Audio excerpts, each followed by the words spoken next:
प्रणाम नमस्कार, कैसन बानी लोगिन। तो आज हम लेके आइल बनी देहाती चिकन के रेसिपी। बहुत ही सिंपल तरीका बा बनावे के, कोनो ताम झाम नहीं।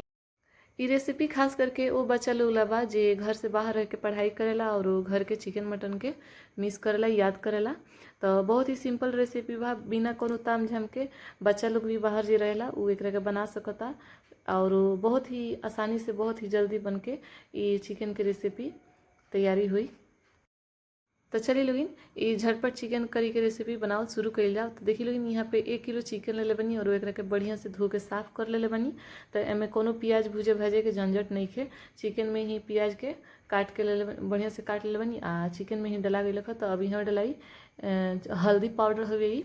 तो 1 छोट चम्मच हल्दी पाउडर बाटे आ ये कश्मीरी लाल मिर्च पाउडर है। ऐसे तीखा ना होखेला लेकिन कलर बहुत बढ़िया आई।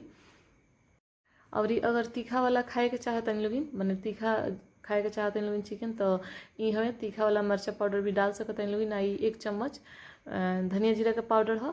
तो धनिया जीरा का पाउडर ये छोट चम्मच से 2 चम्मच बा, लेकिन बड़का चम्मच से 1 चम्मच हुई। यहाँ पे देखिए लोगिन अदरक लहसुन है, आदि लहसुन के बढ़िया से पीस ले बनी। तो ये सब चीज़ के बढ़िया से चिकन में बढ़िया से मिला लिए, मिक्स कर लिए। देखिए लो। तो देखिए लोगिन मसाला के प्याज और चिकन में बढ़िया से मिला ले बनी, मिक्स कर ले बनी। तो एक के 15 मिनट तक ले ढक के ऐसे ही रख दिए। तो पूरा 15 मिनट हो चुकल बटे। चलिए लोगिन चिकन बनाओ शुरू कर जाओ। तो चिकन बना लगी यहाँ पे देखिए लोगिन सूखलका मरचा ले बनी, ये थोड़ा सा तेजपत्ता ले बनी, ये जीरा हुए आ यहाँ कुछ खड़ा गरम मसाला ले बनी, दालचीनी बा, लौंग बा, इलायची बा और काला मरीच बटे। तो देखिए लेकिन कढ़ाई गरम हो गई बा। तो अभी मैं सरसों के तेल डाल दिए। तो बिहारी रेसिपी सरसों के तेल में ही बनेला। रवा लोग लगे और कोनो तेल होके तो में बना सकत बनी लोगिन। तो तेल के बढ़िया से गरम होके दिए। तो तेल जौन बा वो बढ़िया से गरम हो चुकल बा, एकदम सरसों के तेल के झांस आ रहल बेटे। तो अब ये खड़ा मसाला डाल दिए। देखिए कितना बढ़िया से तेल में चटक रहल बाटे जीरा और ये सब मसाला। तो एक हल्का से चला ले हल जाई। यहाँ थोड़ा सा प्याज डाल देनी है फोरन में, काहे कि और प्याज देखबे कनी लोग मीट में डलाई ला। तो ये थोड़ा सा प्याज फोरन में डलाई आ एक एकदम बढ़िया से भून लेहल जाई। आँच के मीडियम हाई ही रखल जाई, मने न ज़्यादा कम न ज़्यादा धीमा। तो देखिए लेकिन फोरन तैयारी हो चुकल बा। तो अभी हमें मीट डाल देहल जाई, चिकन डाल देहल जाई सारा। तो सारा चिकन कढ़ाई में डला गई बार वो लोग देख सकते पानी लोग। तो अब एक के बढ़िया से चला ले हो जाई, फोरन के साथ बढ़िया से मिक्स कर ली। आँच के यहाँ तेज कर दिए, काहे चिकन जौन बा गुलाबी।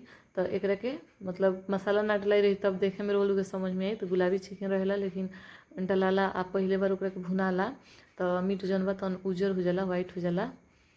तो देखिए लोग बढ़िया से मिला ले बनी। अभी यहाँ पे ढक्कन लगा के तेज आँच पे एक के 10 मिनट तक पकावल जाई। तब पूरा 10 मिनट हो चुकल बा। चलिए लोगिन चेक कर ले जाओ। और ये देखिए लोगिन चिकन और वो प्याज दोनों मिल के पानी छोड़ ले बटे। तो एक चला ले हो जाई। नमक में नहीं खे डलाल, नमक काहे कि हम इनके बाद में डाले के बा। अभी थोड़ा सा चिकन के ऐसे ही बिना नमक के भूने के बटे बढ़िया से एक चला ले बनी। फिर से ढक्कन लगा के एक 10 मिनट तक ले और पकावल जाई। तो अभी आँच के थोड़ा धीमा कर दिए। तो देखिए लोगिन पूरा 10 मिनट और ही हो चुकल बा। आई देखिए लोगिन चिकन जौन बा पक रहल बटे। तो एक चला ले जा। देखिए लो। तो एकदम आँच के अभी हम तेज कर दिले बनी। तेज आँच पे एक थोड़ा देर और भून ले जाई। तो प्याज नहीं खे डलाल, तो ये गलल अभी नहीं खे। जब एमें नमक डलाई तो ये गल के कम हो जाई। प्याज भी अभी खड़े खड़े दिखता, ये भी गल जाई। तो अभी यहाँ स्वाद अनुसार नमक डाल दे जाई, काहे कि नमक डाल जाई तब प्याज और मीट दोनों गली। तो देखिए लोग नमक डाल दिले बनी, एक बढ़िया से मिला ले जाई। और लोग देखत है कि ये चिकन के रेसिपी बनावल कितना आसान बा। जौन बच्चा लोग बाहर रह के पढ़ाई कर लो, बिना कोनो ताम झाम के बनावे के चाहे लो, तो वो लोग ला तो ये और बढ़िया बटे।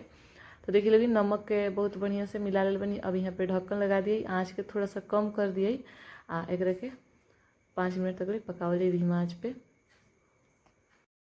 तब पूरा 5 मिनट हो गई बा। चलिए लोग देख ले जाओ। देखिए लोग पानी छोड़ ले बा, मीट नमक डालने के बाद पानी छोड़ ले बा। प्याज भी गलल शुरू हो गई बा, वो देख सकते बनी लोग। देख लो एक कलर भी चेंज होकर शुरू हो गई बा। तो एक बढ़िया से चला ले बनी। फिर से एक ढक्कन लगा के 10 मिनट तक और ही पकावल जाई। आँच के बिल्कुल धीमा कर दिए। तो धीमा आँच पे चिकन के 10 मिनट और ही पकैनी है।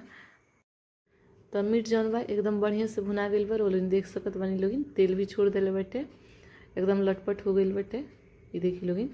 तो मन करे तो एकरा के इतने पर थोड़ा सा आँच कम करके थोड़ा सा और भून के रहे दी लोगिन। आना तो पानी अगर डाले के बाद ग्रेवी चाहिए, रस चाहिए, तो थोड़ा सा एमें पानी डाल देहल जाई। देखी लो, तो बिल्कुल थोड़ा सा पानी डालले बानी, लगभग आधा गिलास, छोटका गिलास से आधा गिलास के लगभग। आ यहाँ डाल देनी है ई आधा चम्मच गरम मसाला पाउडर बाटे, आ 3 गो हरियर का मरचा बाटे। सबके बढ़िया से मिला लेहल जाई। देखी लो तो सबके बढ़िया से मिला ले बनी। अब यहाँ का करम, ढक्कन लगा के ढक के एकरा के 5-7 मिनट और ही पका ली आँच के धीमा करके। और ये पूरा धीमा आँच पे देखी लोगिन 7 मिनट तक मीट के और ही पकैनी है। तो चिकन जौन बा बन के तैयार बा। और बोलिन देखबे कहीं कितना आसान, कितना सिंपल तरीका बा, बहुत ही स्वादिष्ट लगेला। तो एक बेर ये तरीका से चिकन की रेसिपी जरूर बनाएम लोगिन। वीडियो पसंद आई तो लाइक करें लोगिन, चैनल को सब्सक्राइब करें लोगिन, ज़्यादा से ज़्यादा शेयर करें लोगिन। बहुत ही आसान रेसिपी बा। ना तो चिकन फ्राई करे के टेंशन बा, ना ही प्याज भुने के टेंशन बा। देखबे कहीं लोगिन सब कुछ आपस में मिक्स करके फोरन दे के छेंक के चिकन के भून के तैयारी कर लेवे के बा।